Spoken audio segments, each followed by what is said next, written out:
Hello, hello, hello, everyone. How is it going?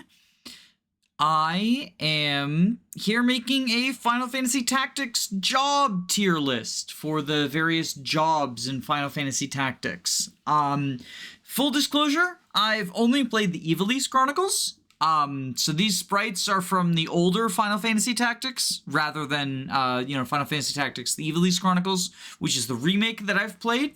I've also only played through the game one time, and the reason I didn't initially make a jobs tier list was I felt, one playthrough wasn't enough to be able to judge all of the jobs, it wasn't enough to be able to, I didn't have enough experience, I wasn't confident, and I didn't want to put something out there that was, egregiously wrong, right? That was really bad in the way that it was egregiously wrong. But people keep asking, Danny, make a Final Fantasy Tactics jobs tier list. And I'm doing the tier list for the Final Fantasy retrospective that's going on. I'm throwing them on Ice Rider. And I decided, what the heck? We'll do, to go along with the Final Fantasy retrospectives, we'll do an FFT jobs tier list. So I'm trying to do these rankings, objectively, not based on any opinions or anything. Some people will say that tier lists are always opinionated, they're always subjective. But I am doing objective tier listing. So that's how we're going to do it. All right, to start out, the first job is Squire. Squire's your base kit. You start out with only Squire and Chemist. Active Squire's like the base kit for physicals. Chemist is like the base kit for magicals. And generally, in most video games, like in most games with like a job system or whatever, the base job it's not very good. You're supposed to build off of it. Like Ross levels up to become either a fighter or a pirate. You get out of Freelancer and Bravely Default to get all the cool job abilities from the other jobs. In Final Fantasy Tactics, however, Squire's actually kind of goated. Its command fundament it gives you access to the only reliable way to gain experience by basically boosting itself with its ability, but it gains experience when it boosts itself, right? And as such, that's the most effective way to grind. And grinding is, of course, the most important thing in Final Fantasy Tactics. You actually can't beat the game without doing significant grinding. If you try to do a no-grind challenge run, if you look them up on YouTube, there's literally 0 results. Nobody's ever done a no-grind challenge run. And because of that, grinding is very important. So since Squire is the best at grinding with things like Stone Throw, you can also use Stone Throw to activate your reactions. But mostly it's the grinding to be able to embolden yourself to grind, boost yourself. I think that makes an S tier class. Meanwhile, Chemist's whole thing is being able to use items. They can also use guns. Guns are awesome. They can shoot people with them. Pew pew! And their stats don't really matter for the guns. So even though Chemist doesn't have good combat stats, just give them a gun and it makes up for their combat stats. It makes them really good. Items are also just the best way to heal, because healing magic takes up charge time, so it's kind of trash. But items, if you have like item throw, it's basically healing magic, but from a distance. You can use Phoenix Down to kill undeads instantly from a distance and just shoot anyone who's not undead from a distance. Do everything from a distance. It's the best healer. You probably always want at least one healer on your team. I think that's an automatic S tier. Now, you might think that this tier list is looking a little top heavy. First 2 jobs are S tier, and they're not even into the real jobs. These are the base jobs, the lack of a job, almost. Don't worry. We'll get into F tier soon, because the Knight is an F tier class. The Knight is supposed to be, like, bulky or whatever, but there's not defense. There's no defense stat in this game. So instead, you get your bulk through avoiding, and the Knight can't avoid stuff, so they're not actually bulky. Their main ability, they can use to break enemy weapons. But why would you care about breaking enemy weapons? If an enemy's dangerous, just kill them. And besides, if you break their weapons, you can't steal them with a thief, so it's actively bad for you? So I don't know what the fucking point of this job is. F tier, garbage.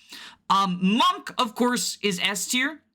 Monk is just super powerful, punches everything to death. It's like the best damage dealer, especially in the early game. But in the late game, you can still use it really well. It also is able to do healing that's not garbage white magic, which makes it good because it does AoE healing. You do have to stand on the same tile, but that's okay. You know, it's fine because you just have everyone stand on the same height, right?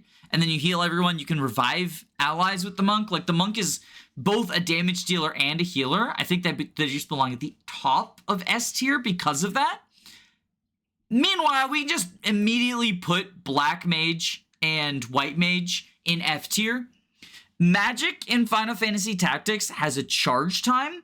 So using black mage, black magic, you target where you're going to use your magic. And if you're targeting an enemy, then they just move to near the allies, and then you friendly fire your allies, and you're fucked. Or you target a tile, and then the enemy just moves off the tile, and then you're fucked. You try to heal, you have your healing charged, and then the white mage just gets killed before they can set off their heal, and then they did literally nothing, and they're worthless. These are the worst jobs ever. The only reason you should ever be in these jobs is so that you can build towards the later jobs on the tree, because there are some worthwhile things down there. Thief, you know it, is S tier. You can steal items from your opponent. That's how you power up your inventory. That's how you power up your economy. You can sell items you don't need, and there's also rare steals like bosses that you can steal unique weapons. Like the sword that gives you the drain effect, you can only steal that from one of the bosses. So, like, I'm not gonna say which boss because it would be a spoiler, but like, you can steal it from the bosses, and that's good. Wait, that's Archer. Archer's trash. Oh my god, I mixed up Archer and Monk. Archer's trash. Just like in Fire Emblem, Archer is bad. Their whole thing is the charge time. They can use aim to increase the charge time of their attacks. But just like with magic, enemies will just move out of the way. Oh god, I can't believe I mixed up Archer with Monk. It's like the opposite ends of the tier list. Archer's the worst class. It's like Fire Emblem. Archers are always bad in Fire Emblem, and it's just, it's just like that. Now you might expect that Time Mage goes in F tier because it's also a mage. It also involves charge time. But here's the thing. The Time Mage actually casts spells that increase your speed, and that's super valuable because speed in this game determines how many turns you get. And so the Time Mage is actually an S tier class because the Time Mage speeds up your team and your team gets more turns, and then you can just kill everyone with the extra turns. I learned this in Magic the Gathering. Extra turns is the best strategy, and that's what Time Mage is. They're just like Time Walk. That's why it's called Time Walk, by the way. It was named after the Time Mage. The Mystic is trash. It's another spellcaster. But Danny, it inflicts statuses. Who cares? Just kill the enemy. Just kill the enemy. You know what the best status is? Is dead. I'm not even going to talk about Mystic because it's pointless to talk about because it's useless. Okay, Dragoon. Probably also F tier. I used one for only one map and he was garbage. So, he seems pretty bad. It seems pretty bad. Geomancer is pretty good, though. So, Geomancer is like, what if a spellcaster didn't have charge times? You do have to care about what terrain you're standing on, because the terrain you're standing on determines what spells you can cast, but they don't cost any MP, and they don't take any charge time, so you can just immediately cast spells. It's basically what Black Mage should have been. And honestly, pretty garbage design that they have like wait times on the other spellcasters. Geomancer knows what they're doing though. They're actually good. Order is the best class in the game because you can use the Speechcraft ability to recruit allies. It's a force multiplier. You steal enemies from allies. But Danny, it's low odds. You steal enemies. I don't care what anyone says about reliability. Just keep trying. Just keep going with your Speechcraft. You'll get it eventually, and then when you steal them, you have an extra unit. You basically killed one unit and recruited a unit at the same time. And you get to keep them permanently, and you can take their equipment and sell it, and it boosts your economy. Plus, they can increase bravery, and they can turn enemies into chickens. So that's pretty good. Summoner is another spellcaster, so it's bad for the same reason the other spellcasters are bad. Probably about here. This is... Wait. Is this Thief? No, this is Ninja. So Ninja's the best class in the game because it has the highest speed stat, and so it's going to get the most turns, and it can dual wield, so it outputs the most damage. And so you just have your Ninja get extra movement skills, have them move forward, attack things, kill them, they're dead. There we go. Death is the best status condition, like I said. Bada bing, bada boom. All right, Samurai's bad because its special ability breaks your own weapons to use it. That seems kind of worthless to me. In fairness, I never used one. I didn't even unlock the class. But the enemies, Samurai, used them, so I think I have a general idea of how it works, and they're pretty bad. Yeah, that's basically all I've got to say about that. These are Dancer and Bard. So Bard is actually really good because, you know, surprise, surprise, Fire Emblem fan likes the Bard, but it boosts your stats every action that it takes. Just boost your stats, get better units. Yes, please. I think that's an S tier character. Meanwhile, Dancer is F tier because it's inverse Bard. It weakens enemies. You know what's better than weakening them? Fucking killing them. Say it with me. Death is the most powerful status effect. There we go. You know, that's how it works. All right, Mime. Mime is actually S tier. Mime is like a bottom of S tier because it's got a weird gimmick.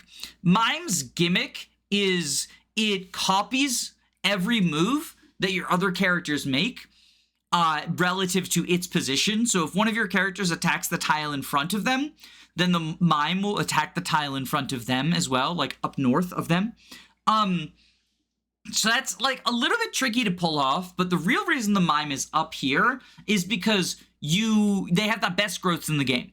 So what you do is you have your characters level up until they get Mime. Once they have Mime unlocked, then you repeatedly intentionally activate level down traps to reduce your level to level 1. Then you use the Squire's grind ability over and over and over. Your Mime will copy that ability over and over and over and gain tons of experience and level up with the best growth in the game. And then you can change them into ninjas and just kill everything. And it's the best strategy. It's literally the best strategy. Math Magician's bad because I don't want to do fucking math. I'm here to play an SRPG. Numbers should not be involved. And then, so these are both exclusive to the old one. They weren't in the Ivalice Chronicles, so I never played with them. I think they're probably about C tier, though, if I had to guess just from looking at them. So hopefully you liked this tier list. If you are viewing this after it goes live, just bear in mind while judging this tier list that it was uploaded on April 1st, 2026. Okay, bye.